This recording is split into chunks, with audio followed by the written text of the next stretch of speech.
இது ஒரு நீண்ட பயணக் கப்பல் பயணத்தின் உண்மை கதையாகவும் மர்மம் சூழ்ந்த ஒரு பயண அனுபவமாகவும் நமக்கு இருக்கப் போகிறது. இந்த கதை ஒரு கப்பலின் உயிர் கியாண்ட பயணத்தின் வழியாக நம்மை அழைத்துச் செல்லும். இது வெறும் கற்பனை அல்ல, உலகின் மிகவும் மர்மமான மற்றும் பயமுறுத்தும் சம்பவங்களில் ஒன்று.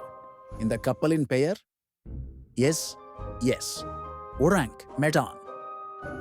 அது 20ஆம் நூற்றாண்டின் ஆரம்ப காலம். ஒரு காலத்தில் இந்திய பெருங்கடலின் நடுவில் சிலர் பாரம்பரியமாகவே பேசிக்கொண்டு வந்த ஒரு மர்மக் கப்பல் பற்றிய வார்த்தைகள் பரவத் தொடங்கின. இந்த கப்பல் முழுவதும் உயிரற்றதாக இருந்ததோடு அதில் பயணித்த அனைவரும் மர்மமாக உயிரிழந்தார்கள். என்ன காரணம்? அது பூதம் அல்லது விஞ்ஞானம் கண்டுபிடிக்காத ஏதோ சக்தியா? ஒரு நாளில் சுமத்ரா தீவுகளுக்கு அருகே கடலில் இருந்த மற்றொரு கப்பலுக்கு ஒரு அவசரமான மின்னல் செய்தி வந்தது. எங்கள் அனைவரும் இறந்துவிட்டோம். கப்பலில் எதையாவது கண்டுபிடிக்க முடியவில்லை.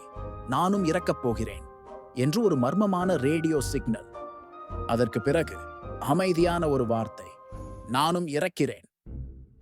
இந்த செய்தி கேட்ட உடனே அருகிலிருந்த கப்பல் ஒன்று அந்த இடத்திற்கு சென்றது.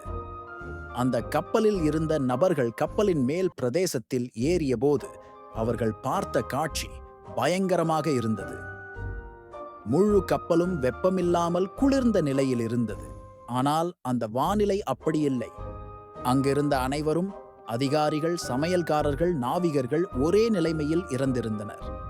அவர்களின் முகங்களில் ஆச்சரியம் மற்றும் பயம் கலந்திருந்தது.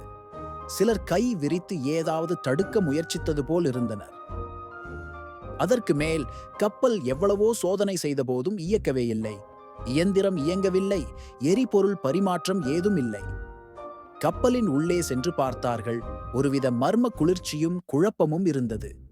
மனிதர்கள் இறந்து கிட்டத்தட்ட 2 நாள் ஆகிவிட்டது என்று தெரிந்தது.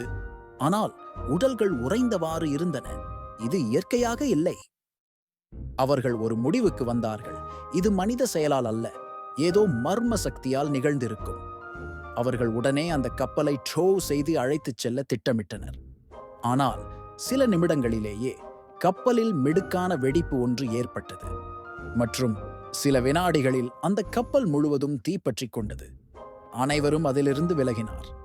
கடைசியாக அந்த கப்பல் எஸ் ஒராங் மெடான் கடலின் ஆழத்தில் மூழ்கியது. இந்த சம்பவம் உண்மையா அல்லது ஃபேப்ரிகேஷனா என்ற கேள்வி நம்மை தொடர்ந்து வேட்டையாடும். ஆனால் இந்த கதையை பற்றி பல்வேறு நாடுகளின் கடல் பாதுகாப்பு அதிகாரிகள், மீனவர்கள் மற்றும் வாலண்டியர் ஆய்வாளர்கள் உறுதிப்படுத்தியுள்ளனர். ஏன் அந்த கப்பலில் மற்றும் எல்லோரும் ஒரே நேரத்தில் மரணித்தனர்?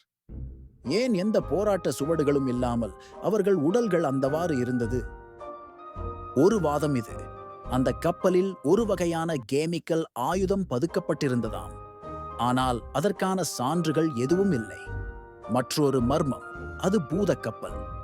அந்த கப்பலின் மேல் ஏதோ பழைய சபதம் இருந்ததாம். அந்த கப்பலில் கால் வைத்தவர்களுக்கு மரணம் உறுதி என்பது போல. இது வெறும் ஒரு கதை போல தோன்றலாம், ஆனால் இன்றும் அந்த கப்பல் ஒரு இரகசியம். அதன் முழு தகவல்களும் அரசு ஆவணங்களில் கிடைக்காது. இந்திய பெருங்கடல் இன்னும் அந்த மர்மத்தை கடந்து செல்கிறது. கடலை நம்பக்கூடாது என்று சொல்வார்கள்.